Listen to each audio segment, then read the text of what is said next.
Hey everyone, welcome to the Faithful Farmstead. Did you know the third annual Homestead Festival is coming up in just a few weeks? This is an amazing festival at Rory Feek's 100-acre farm in Columbia, Tennessee. We are really excited to be going again this year, so if you see us there and you're coming, come find us and say hello.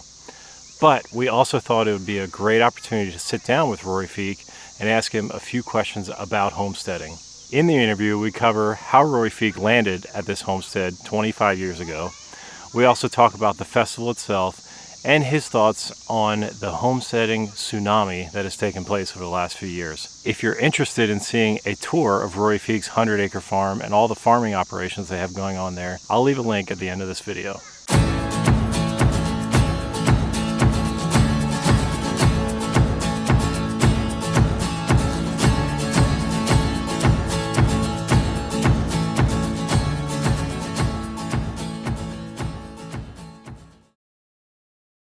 I moved to Nashville in '95 to write songs, and I started writing every day, and it took about 3 years for me to start having some success. And in '98, the end of '98, I had my first song recorded, which became a big #1 song.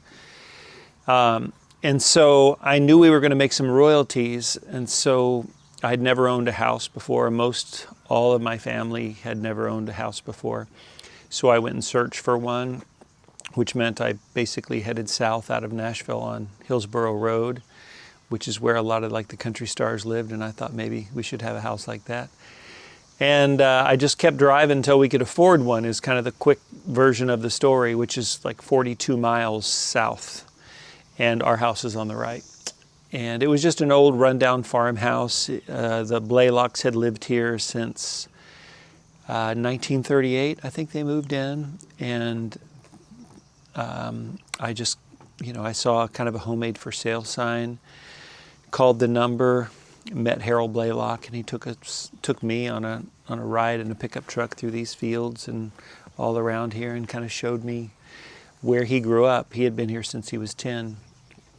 And then, it didn't take long, and we shook hands, and I didn't have any credit. Well, I didn't have any good credit, so he was able to finance me so I could buy this old farmhouse back then. And so Memorial Day weekend of 1999, I took it over. So this year, actually in just a couple of weeks here, it'll be 25 years that we've been here, which is amazing considering my family pretty much never lived anywhere longer than a year. Most of the time, only a couple months, my whole life growing up. And then I was in the service, so I moved a lot then too. So to put down roots and stay for a while, and then now to have my 2 sisters and their families and some of their children and grandchildren all living here is a real gift.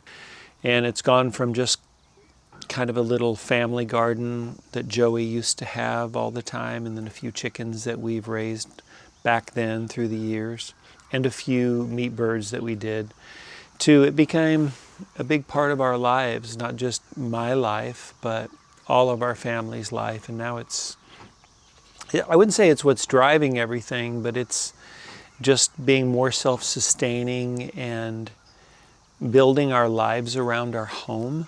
That's really what drives everything, is finding our way home, and then building a life around the home. So all the things that go with that, from homemaking to homesteading to our little girl was born with home birth, and born at home, and then Joey passed away at home through hospice. And it's just, life has gotten much richer the more we've taken responsibility for our lives and our own happiness and our own work. It's been really a beautiful thing. It's hard for us to wrap our head around everything that's going on here, mostly because it's been unfolding over time, and in some ways it feels like we're all over the map, spinning a lot of plates, and we are, but in other ways it feels like, my friend calls it progressive revelation, which just means you just keep taking steps forward, and you don't really know where God is headed. You know where you think we're headed, or we have our eye on a flag out there that we've put in the ground. But quite often, before we get anywhere near it, it's not that we see something shinier, we see something better. And so, not better in the sense of just like more money or glossier or something, but better in the sense of better for us. So there's been a lot of that through the years. So we have a concert hall. So there's a lot of music in our lives, or there can be, and it's a TV sound stage. So we can also film. We can film all kinds of things or live stream things, and that's been here for a while. We have a school, and we're starting some new school events here. We have a fully working farm. We have the original cemetery that the Hardisons started back in the I think the first stone there is 1860s. We have, this is all editing offices, and we have a big festival that goes on every year here, the Homestead Festival, and we run most of that out of here. I did music rehearsals earlier today because I'm playing a show tomorrow with my buddy for a Sun Records show tomorrow evening, and so I had to run in town and rehearse a song with that. Indy went with me, and before that we were processing chickens. And then I got a haircut, worked my way home, and we've just got, a million little things going on all over the place here. Just lots of things that we're getting ready for, but we're all just raising our own food, as much of the food as we can. We've got lots of gardens. Everyone has one here. Plus we have kind of a community garden. We've got beef cows, pigs, chickens, meat birds, layers, and lots of other animals here too. So there's just a lot of different things going on. There's kind of a small group of us, even though it's a family, and we're all just working together. We do a lot of dreaming and storytelling here in particular.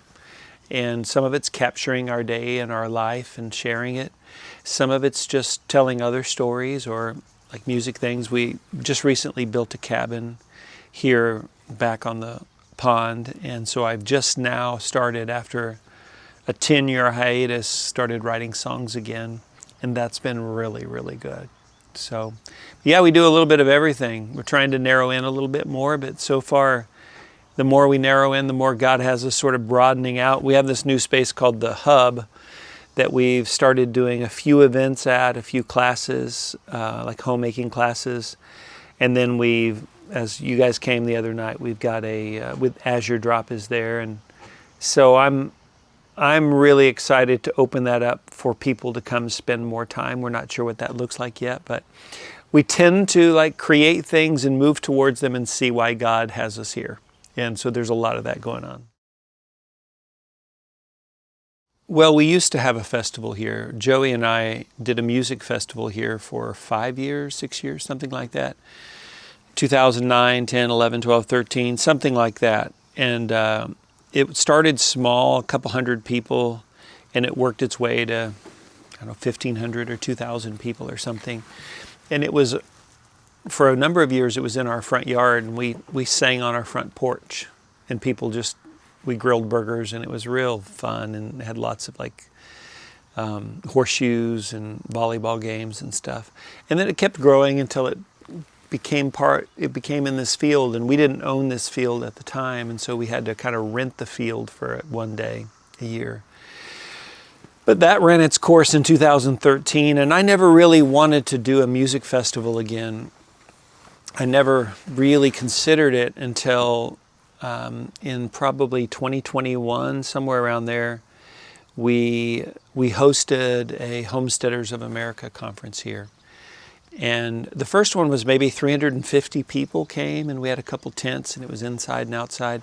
And it was the first real conference that we've done. We've done lots of concerts and other events inside the hall, but this was the first thing outside, and it was so wonderful for our farm to become a place where people could learn, not just be entertained, because I came from the entertainment world. And it's, for me, on a personal level, there's really not much of a there. It's not sustainable. It can be meaningful at times, but it's not sustainable just to live on entertainment. And so the idea of using the farm to help people learn skills that they can take home with them, that was a really powerful thing. We just had an amazing time. And so I think we had barely even begun that conference. Maybe it hadn't even started yet, but it was so clear this is what we should be doing. I know I took Amy to the back where there's now an entrance, and I just said, hey, we should do this on a larger scale. We weren't planning on doing it ourselves. We really wanted to do it with them. And I said, what if we combine music with meaning, music and homesteading stuff?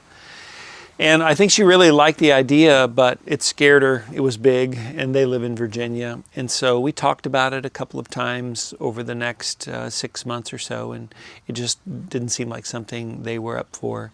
So we just decided to do it on our own. We had never done anything like that before. And I think that was in 20.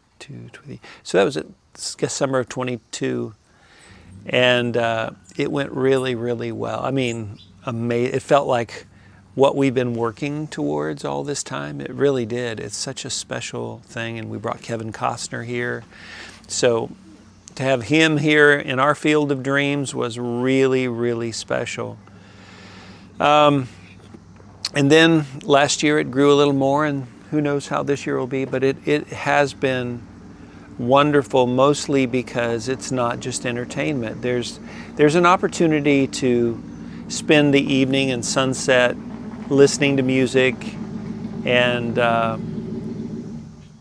just enjoying the evening, but it's after a day of learning. And so once we started doing that, that just feels like kind of our unique calling here. Hi, Michael. Jump on in here. I think it's interesting because with these phones, we have access to anything and everything all the time. We don't have to do anything. It's like if I have a thought right now, I can get the answer to that thought. If I have a thought of calling someone, everything is at our fingertips, especially that we don't have to, it doesn't matter what it is, I can just order it. And I can just sit here, and in some cases, within an hour, it could just be dropped right there, which is pretty amazing. And you would think it would make our lives better, but I think everyone has realized, not everyone, but a lot of people have realized it isn't making our lives better. In some ways, it's handy, but in a lot of ways, it's taking the meaning out of our lives. When we don't participate in the production of anything, we're not just making our lives easier. I think we're missing out on some basic fundamental stuff that we need. And so I think that's part of it is our lives are easier than they've ever been, and yet they're completely or near completely devoid of meaning. So people are struggling for that. So that's one of the things. And then also I think just the world is such a strange place right now.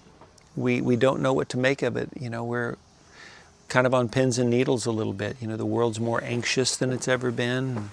And we're not sure how stable all of this stuff is. And so I think that's part of it too. So I think it's partly there's something inside of us calling us to get our fingers in the dirt and to get rooted and to participate in these things. And then besides that, I think there's something inside of us that says something is amiss. So I think a lot of people out there are starting to feel that, and they're moving this way, which I think is wonderful. Sometimes they're physically moving this way, and sometimes just in their mind they're moving this way. But I think it has to do with an innate longing inside of us, and then also just the culture today. I've said quite often that I really feel like homesteading today is less about planting a flag on a piece of ground and building a life around it, as it's more about planting a flag in your mind. And the new frontier today for homesteading, in my opinion, is in your mind. And so what you have to do, I think, is decide down deep inside that you want something more than more. And once you decide, you really, really decide, then you take whatever steps you can, whatever that happens to be, whether that's, I'm just going to go to a farmer's market and I'm just going to buy some different food than I've bought before, and I'm going to meet the people who grew my food. Maybe that's all you can do, or maybe you can take the food home and begin to cook it yourself rather than driving through somewhere or just going out to eat. I mean, there's lots of places to begin, and they're not all with buying a piece of ground and tilling up some soil and putting seeds in the ground. Although we can always do that on a small scale too. So I just think the way to begin homesteading is the same way to begin anything. Just begin wherever you are with whatever you can do. And don't look too hard at all these guys that are doing these videos that have some land and everything, because it'll mess you up. You know, make sure you watch the videos of the people that are just doing it on their windowsill and just taking the smallest steps. So that's what I would say. Just begin. We hope you enjoyed that interview. Thank you, Rory, for sitting down and chatting with us. Guys, there's still time to plan to come to the festival. It's an awesome event. The highlight last year for me was getting to meet a lot of my heroes, including Jason from Sow the Land and Joel Salatin, Justin Rhodes, and then the live music is really fun at the end of each day. It is by far, if you're in this lifestyle, even in your heart, as Rory said in the video, this is an amazing festival to come to. I think you should come. Go get your tickets. The link's below. If you want to see a tour of Rory's farm and all the farming operations they have going on over there, click right here. It was a lot of fun. Oh, sorry. Subscribe too.